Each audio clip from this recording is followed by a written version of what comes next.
सभी का हमारे YouTube channel learn 98 reasoning class में आप लोग का बहुत बहुत स्वागत है। जैसा कि आपके सामने एसएससी जीडी और यूपी पुलिस कांस्टेबल के लिए रीजनिंग का महत्वपूर्ण प्रैक्टिस सेट लेके आए हैं, जो कि आपके एग्जाम को देखते हुए ये प्रैक्टिस सेट तैयार किया गया है। ये वेरी मोस्ट इंपॉर्टेंट क्वेश्चन रहने वाले हैं। इसी टाइप के क्वेश्चन आपके पेपर में देखने को मिलेंगे। चलिए सभी प्रश्नों को एक एक करके देखते हैं। इसमें देखो हमारा पहला प्रश्न हो जाएगा कथन निष्कर्ष से। देखेंगे कुछ घर, देखेंगे कुछ घर क्या है, पतंग है। कुछ घर पतंग है, पतंग है। आगे क्या बोला गया, सभी आम घर हैं। सभी आम घर है। सभी फूल क्या है, पतंग है।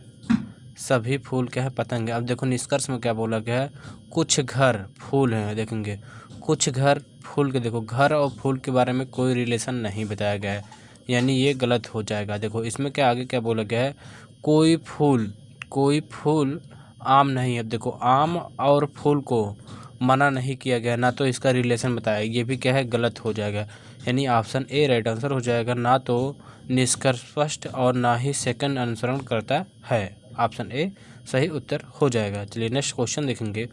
इसमें देखो हो जाएगा, दी गई श्रृंखला में प्रश्न चिन्ह के स्थान पे क्या आना चाहिए। देखेंगे 1 है, 1 के बाद 2 है, 2 के बाद 10 है, 10 के बाद क्वेश्चन मार्क है, 101 है, उसके बाद 226 है। देखेंगे इसमें क्या हुआ है, अगर यहाँ देखेंगे इन दोनों के डिफरेंस में 1 आया है और यहाँ देखेंगे इसका अंतर 8 आया। आगे देखेंगे यहाँ 125 आया है, 125 आया। देखो ये कुछ पैटर्न दिख रहा है। अगर 1 का क्यूब करें तो ये हो जाएगा 1 आएगा, 2 का क्यूब करें तो ये 8 आ जाएगा, और यहाँ 5 का क्यूब करेंगे 125 आएगा। उसी प्रकार अगर यहाँ पे अगर हम 4 का क्यूब करें, 4 का क्यूब ये होता है 64 ये सॉरी यहाँ 3 का करेंगे। पहले देखो ये 3 करेंगे, क्योंकि ये देखो 1 2 उसके बाद 3 करेंगे तो ये आएगा 27। इस 27 में ये 10 जोड़ेंगे तो हो जाएगा 37। 27 में 10 जोड़ेंगे 37 हमारा राइट आंसर हो जाएगा। आगे अगर आप चेक करना चाहते हैं तो यहाँ 4 का स्क्वायर करेंगे 64 हो जाएगा। इस 64 को इस 37 में जोड़ेंगे 101 आ जाएगा, यानी ऑप्शन बी हमारा राइट आंसर हो जाएगा। आई होप ये क्वेश्चन अच्छे से समझ में आया होगा। चलिए नेक्स्ट क्वेश्चन देखेंगे। इसमें देखो हो जाएगा, ऐसे कितने विषम संख्याएं, ऐसे कितने विषम संख्याएं हैं जिनमें से प्रत्येक के ठीक पहले एक वर्ग पूर्ण वर्ग और ठीक बाद एक सम संख्या है। इसमें देखो हमें बताना है। अगर यहाँ देखेंगे तो ये हो जाएगा 9 एक पूर्ण संख्या, 9 और 3 विषम संख्या, उसके बाद 2 सम संख्या, यानी 9 3 2 पहला हो गया। उसके बाद देखेंगे 4 4 5 6, देखो एक पूर्ण वर्ग, उसके बाद एक विषम संख्या सम संख्या।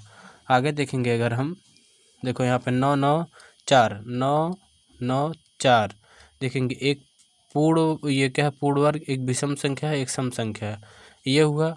आगे अगर हम देखेंगे तो देखो यहाँ पे एक क्या है, एक स्क्वायर हो जाएगा, एक विषम संख्या हो जाएगा, एक ये 2 सम संख्या, यानी ऐसे 4 बन रहे हैं।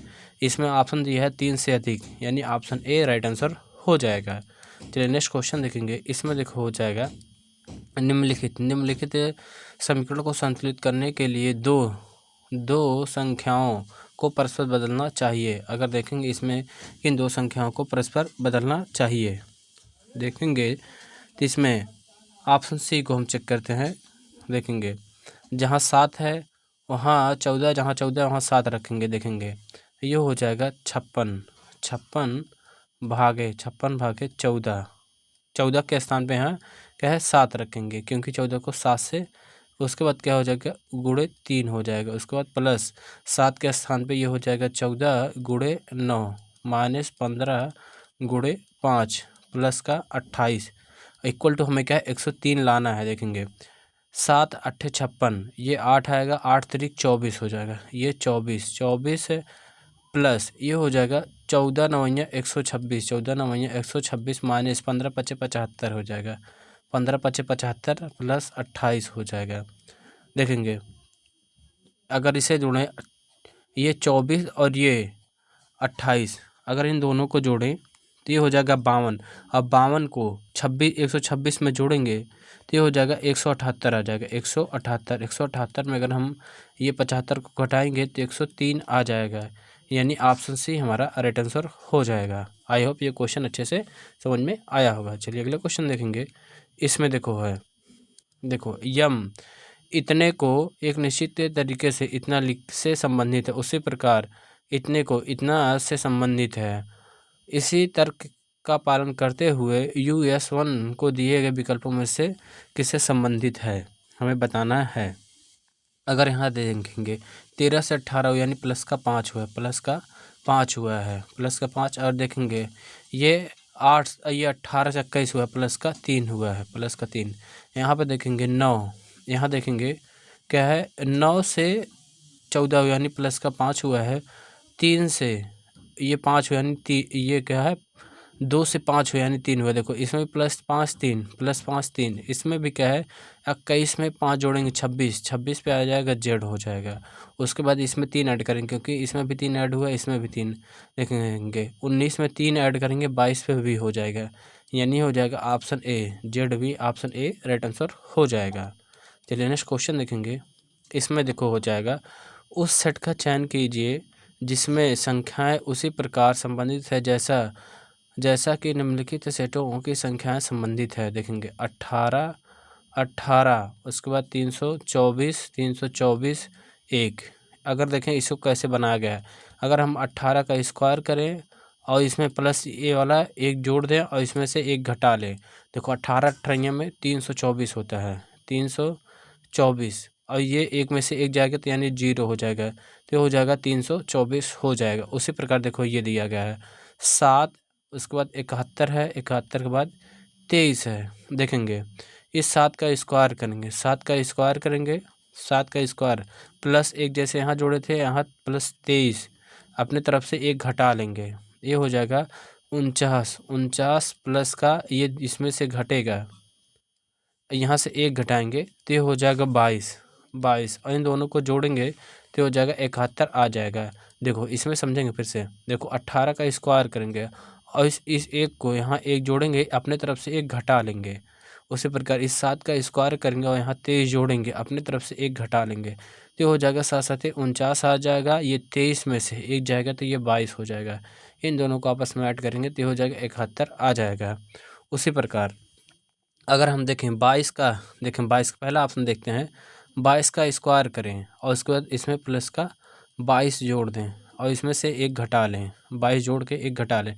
देखो 22 का स्क्वायर 484 होता है, 484 और इसमें से 22 में से एक जाएगा तो 21 इसमें ऐड कर देंगे, 21 ऐड करेंगे ये हो जाएगा 5 हो जाएगा, 8 2 10 का 0 हो जाएगा, 4 1 5 हो जाए यानी 505, यानी ऑप्शन ए हमारा राइट आंसर हो जाएगा। आई होप ये क्वेश्चन समझ में आया होगा। चलिए अगला क्वेश्चन देखेंगे। इसमें देखो हो जाएगा निम्नलिखित में से कौन सा अक्षर संख्या समूह दी गई श्रृंखला को तार्किक रूप से पूर्ण बनाने के लिए प्रश्न चिन्ह के स्थान पर आएगा। अगर इसमें देखेंगे प्रश्न चिन्ह के स्थान पर आएगा, देखो ये 7 पे है, 7 से 18 यानी प्लस का 11 हुआ, ये 18 से 3 हुआ यानी प्लस का 11 हुआ है, 3 से 14 यानी प्लस का 11 हुआ, 14 में प्लस 11 ऐड करेंगे, 14 11 हो जाएगा 25 हो जाएगा, 25 पे y होता है। देखो एक ऑप्शन तो कैंसिल हो गया है। देखेंगे 12 से 23 हुआ है यानी ये हो जाएगा प्लस 11 हुआ है और इसके बाद प्लस 11 8 हुआ है, 8 से 19 में प्लस का 11, 19 में प्लस 11 जोड़ेंगे, 19 और 11 ही हो जाएगा 30 यानी 26 हो जाएगा, 26 4 बचेगा तो ये हो जाएगा डी हो जाएगा, यानी एक ऑप्शन और कैंसिल हो गया। इसमें देखेंगे 15 से जेड हुआ यानी 11 हुआ है और जेड से के हुआ 11 हुआ है, के से वी 11 हुआ है, 22 में 11 जोड़ेंगे तो ये हो जाएगा 33, 7 बचेगा यानी जी हो जाएगा, जी ऑप्शन डी हमारा राइट आंसर हो जाएगा। चलिए नेक्स्ट क्वेश्चन देखेंगे। इसमें देखो हो जाएगा ऐसे कितने विषम अंक हैं, देखेंगे ऐसे कितने विषम अंक हैं जिनमें से प्रत्येक के ठीक पहले एक विषम संख्या अंक और ठीक बाद एक सम संख्या है। इसमें हमें बताना है। अगर यहाँ देखेंगे पहला तो ये हो जाएगा 1 1 4 1 9 4, पहला हुआ। उसके बाद देखेंगे यहाँ पे देखो 5 5 9 4 5 9 4 ये दूसरा हुआ। आगे देखेंगे तो ये हो जाएगा 1 1 9 8 ये तीसरा हो जाएगा। ऐसे 3 बन रहे हैं तो ऑप्शन बी हमारा राइट आंसर हो जाएगा। चलिए नेक्स्ट देखते हैं। इसमें देखो ये इस क्वेश्चन पे स्टार मार्क करेंगे और इस क्वेश्चन को देखेंगे अच्छे से। देखेंगे इसमें देखो पेन उठाने की कोई ज़रूरत नहीं होती है। जैसे अगर देखो पूछा जाएगा पी से टी की तरफ, अगर हम पीछे से इस तरफ को देखना होता है, हमें पेन उठाने की कोई ज़रूरत ही नहीं, केवल सिंबल को देखो और समझो। देखो कैसे किया जाता है। देखें हैज का मतलब क्या होता है, पुत्र होता है। पुत्र होता है, पुत्र का पिता यानी मेरे पति हो जाएंगे, मेरे पति। और देखो हैज का मतलब क्या है, पिता। मेरे पति के पिता मतलब मेरे ससुर हो जाएंगे। मेरे ससुर की पुत्री मेरी ननद हो जाएगी, यानी पति की बहन हो जाएगी, जो कि ऑप्शन सी हमारा राइट आंसर हो जाएगा। देखो फिर से समझो अगर नहीं समझ में आया हो। देखो पी से टी की तरफ जाना है, हमें केवल यही देखना है। देखेंगे इसमें देखो हैज दिया है। हैज का मतलब क्या है, पुत्र और परसेंट है पुत्र के पिता यानी मेरे पति के पिता यानी मेरे ससुर हो जाएंगे। मेरे ससुर की पुत्री यानी मेरी ननद मेरी क्या है, पति की बहन लगेगी, जो कि ऑप्शन सी राइट आंसर हो जाएगा। चलिए आज का हमारा ये लास्ट क्वेश्चन देखेंगे। नहीं, ये क्वेश्चन नंबर 10 है। ये हाँ आपका होमवर्क का क्वेश्चन है। होमवर्क क्वेश्चन, इस प्रश्न का उत्तर आप लोग कमेंट बॉक्स में कमेंट करके ज़रूर बताएंगे। चलिए आज का हमारा लास्ट क्वेश्चन देखेंगे। इसमें देखो हो जाएगा, अंग्रेजी वर्णमाला क्रम के आधार पर दी गई श्रृंखला में प्रश्न चिन्ह के स्थान पर क्या आएगा। अगर देखेंगे डी से 21 हुआ, यानी अगर देखेंगे यहाँ तो क्या है, -9 हुआ है। 21 से 12 यानी -9 हुआ है। 12 से सी आया यानी -9, और सी में से -9 करेंगे तो ये हो जाएगा टी आ जाएगा, टी। आगे देखेंगे 18 से आई हुआ है -9, आई से जेड हुआ -9, जेड से और -9 हुआ 17 हुआ है। 17 में से -9 करेंगे तो हो जाएगा टी ये एच हो जाएगा। देखो इसमें तो एक ऑप्शन कैंसिल हो गया। देखेंगे 20 में से ये 20 से बी हुआ यानी -9। 20 से यहाँ देखो ये थोड़ा सा गड़बड़ हुआ। ये 20 से 11 हुआ -9, और 11 से 2 हुआ यानी -9। 2 से 19 हुआ -9। 19 में से -9 करेंगे तो ये हो जाएगा 10। 10 पे जे हो जाएगा। ऑप्शन सी हमारा राइट आंसर हो जाएगा। आज हम क्लास को यहीं समाप्त करते हैं। वीडियो पसंद आया हो तो वीडियो को एक लाइक करेंगे, और ये आपका होमवर्क क्वेश्चन, इस प्रश्न का उत्तर आप लोग कमेंट बॉक्स में कमेंट करके ज़रूर बताएंगे। Thank you for watching.